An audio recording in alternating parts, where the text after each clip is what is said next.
Should you be back in on the Green Bay Packers offense? All that and more in this episode of the Locked On Dynasty Football Podcast.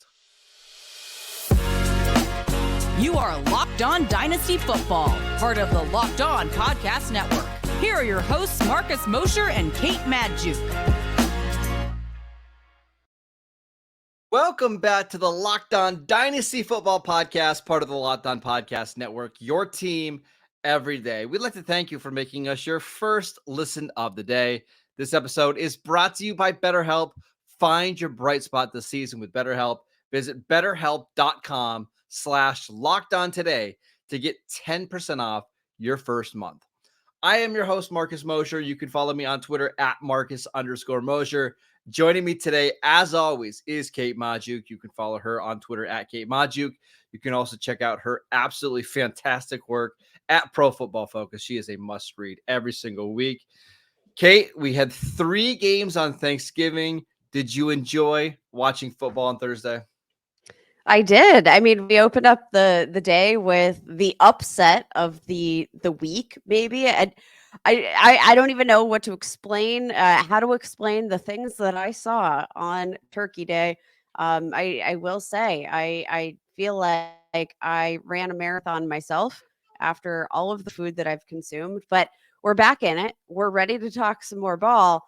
But I mean, yeah, we've got to review some of the outrageous things we saw here on the Thanksgiving Day slate. Yeah, so we're going to talk about this Packers offense, and we're going to talk about Jordan Love. But I want to first start with Christian Watson, because he was kind of a hot button player this offseason in the Dynasty community. I know some people had him as a top 20 Dynasty receiver. Some people were maybe a little bit more bearish on him. This was his best game of the season. 5 catches for 94 yards and a touchdown. Had 4 catches on the first 2 drives of this game. Are you back in on Christian Watson after this performance? All right, Marcus, I know that everybody's probably like back on the Christian Watson bandwagon. I do have to preface this by saying that I did tweet something that I think spurred his monstrous performance. And actually, let's temper that a little bit. It wasn't monstrous, but I did tweet something that I think just hit the trigger pin here for Christian Watson. I said, guys, I don't think Christian Watson is a wide receiver 1 in this league. Literally just days before this breakout performance. So I think I had something to do with this. I'm responsible for the breakout, but I think that also means he's probably going to come back to earth. I genuinely, while I enjoyed watching Christian Watson, while I enjoyed watching this entire Packers offense here, and especially Jordan Love in week 12, like, can we really erase all of the trouble that Christian Watson has caused us to this point in the season, right? Always injured. And this is maybe me just going on a personal rant here, but missed the first 3 weeks of the season. He entered this week, again, week 12, not included here. Entered the week averaging 4.78 fantasy points per game. That's wide receiver 63 in fantasy points per game. Not great. He was the wide receiver 4 in the Packers offense in fantasy points per game, behind Jaden Reed, Dontavian Wicks, and Romeo Doubs. He has surpassed 10 fantasy points just one other instance this year, and that was on a 3-catch game for 91 receiving yards. And guess what? One of those came on a 77-yard reception. This is like volatility in its finest. And I'm looking at the rest of the wide receivers here for the Packers. And while I think Watson adds this element of explosive playmaking ability, I still don't trust that he offers a whole lot of consistency here, Marcus. Like catching, fewer than 50% of his targets on the season. It has not been an efficient matchup. He's a boom bust guy. And I think if I can sell him right now coming off a boom game, and like I would prefer Jaden Reed straight up. I would prefer Romeo Doubs straight up. And not in a dynasty league though, right? Oh, okay. All right. So let's do this right now on Dynasty League football. Going into the month of November, his ADP was wide receiver 27, ahead of players like Deontay Johnson, Deebo Samuel, Rashee Rice, Christian Kirk. Just below Keenan Allen, DJ Moore, Devontae Adams. Where do you kind of fall in there? I would take every single one of those wide receivers that you just mentioned over Okay. Christian Watson. All right. Oh, I love it when we differ on the show because I'm actually buying Christian Watson, not because of this performance, Kate. Honestly, not because of this performance, but because of his quarterback. I'm kind of starting to turn into a Jordan Love truther. I mean, obviously, this was the best game he's played of his career. He was lights out against Detroit. You watched the Chargers game last week. Absolutely fantastic. 322 yards and 2 touchdowns. But for me, it was the game that kind of sold me was actually one of his worst statistical games was the game against Pittsburgh, with backup offensive linemen in with a bunch of young receivers against a really good pass rush. I thought he played outstanding in that game. Now, one of his interceptions that he had was just on the final play of the game, but he made big time throw after big time throw. And it's been like a solid month and a half now from him that he's played well. I kind of just want to start grabbing wide receivers that are attached to Jordan Love. I think as he gets more confidence, the more he's going to throw the ball down the field to Christian Watson. So I am kind of buying Christian Watson. I am back in, and I don't know if I'd pay wide receiver 27 prices for him, but anything around there, I'm interested in. Here's the thing, though. So you're buying into him because of the quarterback play, right? And Yes. just to clarify, like I know I said I'd rather have Jaden Reed. I'd rather have Romeo Doubs straight up. That does not necessarily mean you trade them straight up. Like you don't trade these guys 1 for 1 because you have the higher valuable player if you have Christian Watson here. So I'm not saying trade them 1 for 1, but I'm saying if I could pick one or the other, I would take one of his other 2 teammates. Sure. And so for the buying into Jordan Love, buying into this offense, I think those are fine reasons. I think Jordan Love really could be the guy for this Packers team moving forward. Like this entire offense, extremely, extremely young, and they're all learning the game of football together. So this is going to be, I think a team that takes a little bit of time to truly gel. Obviously, Matt LaFleur has a very complex style of offense, which you're going to expect some ups and downs there from somebody who's just adapting to playing the game. But for that point, like if I'm just going for one of these players that's attached to the quarterback here, I think that Romeo Doubs, Jaden Reed, they might have a similar ceiling, maybe just a little bit lower than Christian Watson, but I see their floors as much higher and much more stable on a week-to-week basis. I don't think you're going to know when to start Christian Watson for a long time. I think this is a long-term play. Just a couple quick trades from Dynasty League football. All of these were executed before the game yesterday. Christian Watson for Mike Evans. If I'm at a win now, probably just Mike Evans straight up. Yeah. I'd rather have Watson. Christian Watson or Zach Moss and Hunter Henry. Tight end premium? No. I'll take the shot on Christian Watson, but I'm not happy about it. Christian Watson and a 3rd round pick in 2024 for David Montgomery. David Montgomery. I'll take Watson. Watson for Jalen Warren straight up. Ooh, I'll probably take Watson. I'll take Watson. I don't trust this Pittsburgh Steelers defense or this Pittsburgh Steelers offense. Yeah, I'm with you. Last one. Christian Watson for a 2024 2nd round pick. I'll take the 2nd. I'll take Watson. So you and I would be good trade partners here. We're just differing on all of these. So I would gladly give up a 2nd round pick to get potentially the number 1 receiver on an offense that I think is only going to improve over the next few years. Okay, let's go to a different game. Let's talk about the Dallas Cowboys because you know that I love nothing more than talking about the Dallas Cowboys. We will talk about Dak Prescott next. This episode is brought to you by FanDuel. Score early this NFL season with FanDuel, America's #1 sportsbook. Right now, new customers can get $150 in bonus bets with any winning $5 moneyline bet. That is $150 if your team wins. Go bet on the Steelers to beat the Bengals this week and get your free $150 in bonus bets. We know that that's going to happen. Right, Kate? Shaking your head. Yes? Yeah. Okay. The app is so easy to use. There's a wide range of betting options available, including spreads, player props, over-unders, and so much more. If you've been thinking about joining FanDuel, there is no better time to get on the action. Now is a great time to go bet on the MVP. You can go bet on somebody like Dak Prescott at plus 850 to win the award.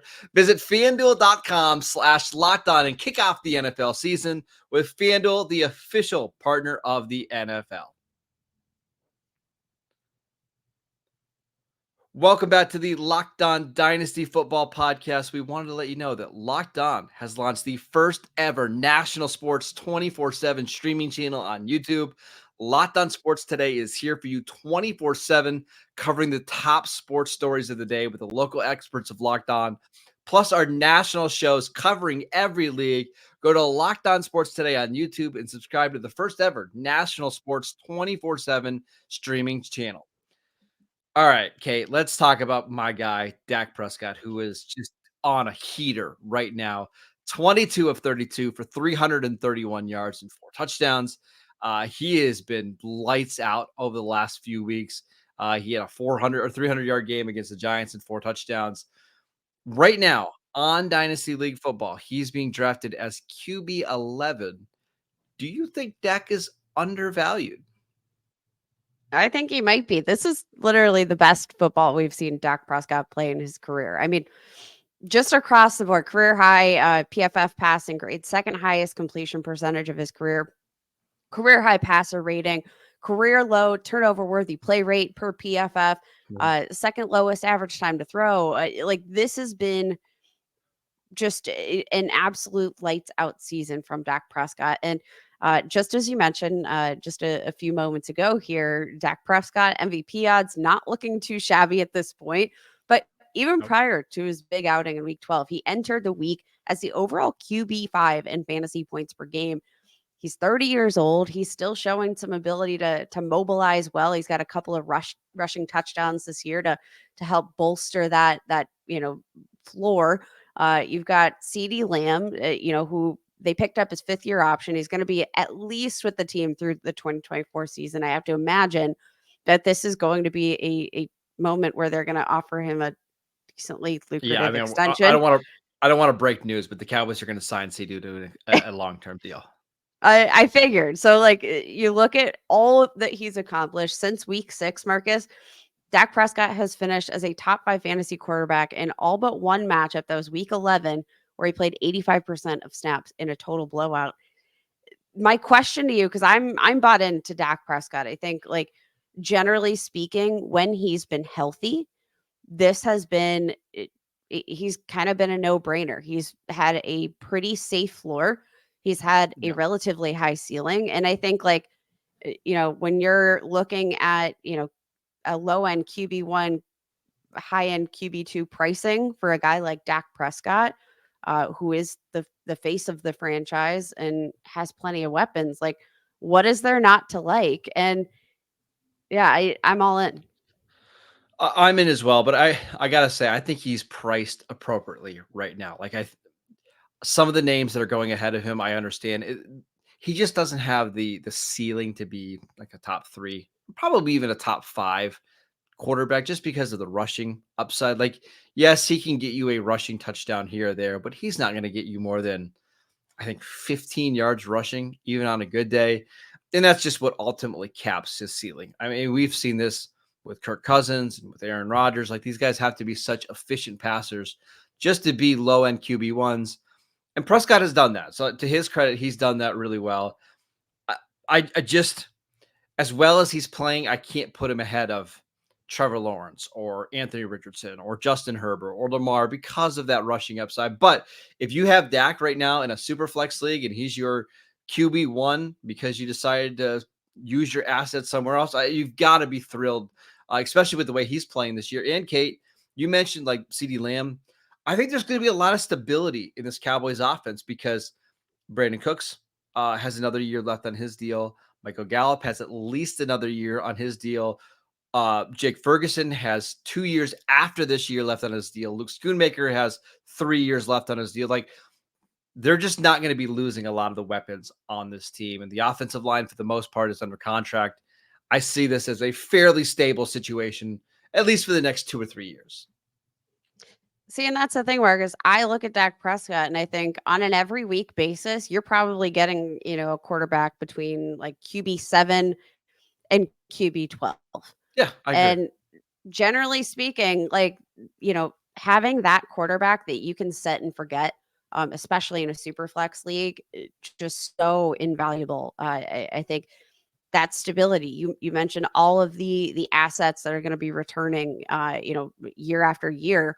But I just think he's so safe, and there's He is. just sort There's of value. There's value in safety. there's value in safety. Yeah, and that's kind of where we're at. And again, I'm going to mention Kirk Cousins because Kirk Cousins has been somebody the last couple of years where maybe you don't feel awesome about it. You don't feel like he's got league-winning upside, but you never really have to consider taking him out of the lineup. I think that's where we are at right now with Dak Prescott. I did just want to briefly mention Sam Howell in this game. 28 of 44 for 300 yards. Didn't throw a touchdown. Had an interception. Did have a rushing touchdown, though. I know the stats weren't great, but honestly, Kate, I came away pretty impressed with Sam Howell. He was under pressure all game long, made some really nice throws, got up and moved out of the pocket. You've turned me a little bit into a Sam Howell truther. I think he's pretty decent. I think he's pretty decent, and against like this Cowboys defense, especially again, the box score not overly impressive, but hey, you look at the potential for passing volume. This has been a very pass heavy scheme overall. What I love about Sam Howell the most, though, like you said, ignoring box score, is just the poise. Like, he looks comfortable. He doesn't look shaken. He doesn't look thrown off at all by one of the best overall defenses in the league.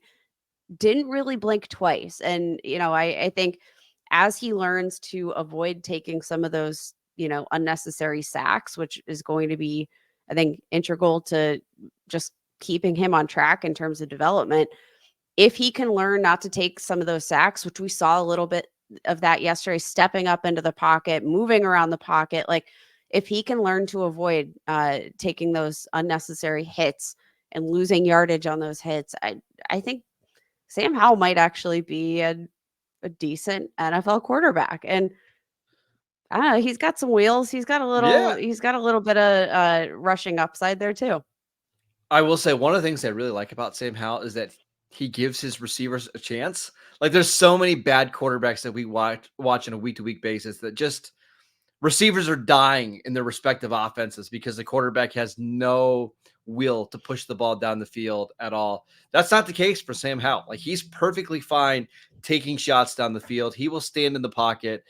I think as he continues to grow as a passer, he'll become a little bit more consistent, and we can rely more on maybe Jahan Dotson and Terry McLaurin. But I do like Sam Howell. He's probably somebody, Kate, that this offseason I'm going to work really hard to acquire because he's proven a lot so far in his first full year as a starter. Kate, it's time for our favorite segment of the week. It is Promotion Commotion. Now, it's a little bit of a condensed Promotion Commotion because we've had 3 games on Thanksgiving. We've got a Black Friday game, so the lineup is a little smaller. We will still find players that are going to help you win in Week 12 next. This episode is sponsored by BetterHelp. Do you have some seasonal blues? I know it's always at this time of year, it can be a struggle for a lot of people. It's natural to feel some sadness or anxiety about the end of the year, but adding something new and positive to your life can counteract some of those feelings. Therapy can be a bright spot amid all of the stress and the change, something to look forward to make you feel grounded, to give you the tools to manage everything going on. I know that I always struggle a little bit with depression once we get into January and February, just because of where I live.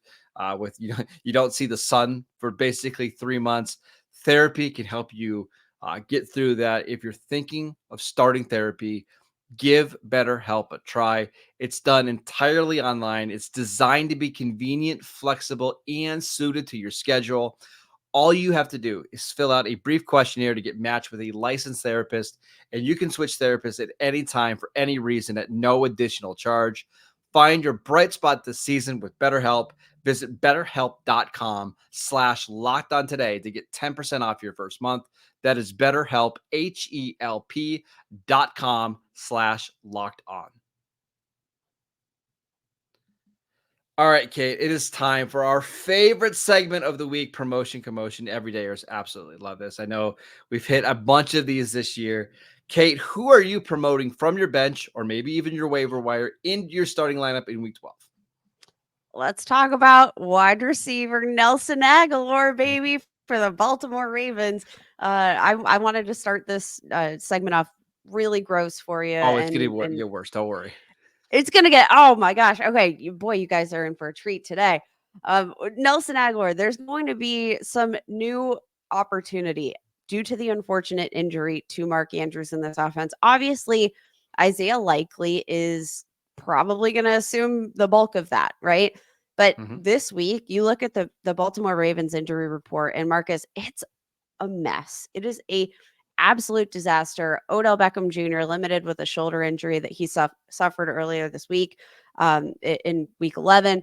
Zay Flowers, he was limited on Wednesday with a hip injury, downgraded to a non-participant on Thursday, which is a very scary sign. And I feel like we didn't hear enough talk about that big red flag, maybe amid all of the Turkey Day celebrations. There could be a lot of opportunities. Somebody's going to need to step up. This week, they're going to face the Chargers, allowing a ton of receiving work to opposing wide receivers, explosive catches. Jasir Taylor allowed the fourth most receiving yards in slot coverage to opposing people. Now we have Nelson Aguilar, who I do think is going to need to step up and get a little bit involved, because the primary slot receivers to this point for this Bengals team have been Mark Andrews and Zay Flowers. And then next man up has been Nelson Aguilar. I think this could be a really interesting matchup in a place where if you're in need, he might be on your waiver wire, and he very well could put up like a wide receiver today. I wouldn't be surprised. We should also mention that Rashad Bateman is dealing with a foot injury that caused him to miss a day of practice as well. It sounds like he's going to play, but he's been somebody that's dealt with foot injuries throughout his career. So I love this. I think this is a great call. I've got no problems at all starting Nelson Aguilar this week. All right, Kate, mine extra gross. I'm going to name a starting receiver. So I was going to go with Rashid Shaheed, but I think he's a must start this week already, right? Yeah. So I got to get a little bit grosser than that. I'm going A.T. Perry for the New Orleans Saints. Oh my God. So on the season, 2 catches for 38 yards, but Michael Thomas on the injured reserve list. My guess is that Shaheed is going to kind of stay in his role as a down the field target. Chris Olave going to still function as the number 1 receiver, but the Saints always like to have this big body possession receiver. A.T. Perry was somebody that I like quite a bit coming out of Wake Forest. He's going to be starting this week against the Falcons in Atlanta. I think if you're really desperate and you need a receiver, A.T. Perry is a good option. I should have taken you for what it was. That was particularly gross. In the same matchup, I actually think, and this is like going to give everybody PTSD. I think on the other side of the ball, Marcus, we might be able to start Tyler Algier this week. Yeah. Which we're in our Bijan Robinson vibe, but looking at like what the Saints have done recently in terms of their defensive line, in terms of their run defense, this has actually been a surprisingly fruitful matchup for opposing running backs. Since week 7, the Saints have allowed a league high 18.6 percent explosive run rate, giving up 5 yards per carry, almost 3 yards after contact per attempt. Like, this has been a pretty solid matchup to target recently. And I think that If they're going to be introducing, Desmond Ridder back into the mix, like Yeah. what better time to get both of your running backs equally involved? Maybe not equally for my Bijan chairs, but this is an opportunity to hashtag establish the run and just ram it down their throats in week 12 in a pretty solid matchup. One last one from this same game. If you're in a lot of trouble and you need some help at tight end, I don't hate the idea of promoting Kyle Pitts from your bench to your starting lineup. Ooh. Oh, just joking. Poor Kyle Pitts.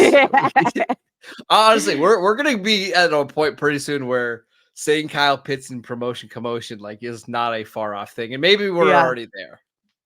We might be there. It's so bad. Deron Bland has more career touchdowns than Kyle Pitts does. No, I know. It's very, very depressing for us longtime Dynasty managers. All right, that is it for today's show. We want to thank you for making us your first listen every day. We are free and available on all platforms. Go check us out on YouTube. Couple special programming notes. Matt and Ryan will be back on Monday, Tuesday, and Wednesday next week. Kate, you and I finishing out the week on Thursday, Friday. We've got some really good games next week to get ready for, including Cowboys Seahawks on Thursday Night Football. We will preview that game. Make sure that you go follow Kate on Twitter at Kate Majuk. Check out her work at Pro Football Focus. I am at Marcus_Mosher. Enjoy your holiday weekend, and we will see you right back here on Monday.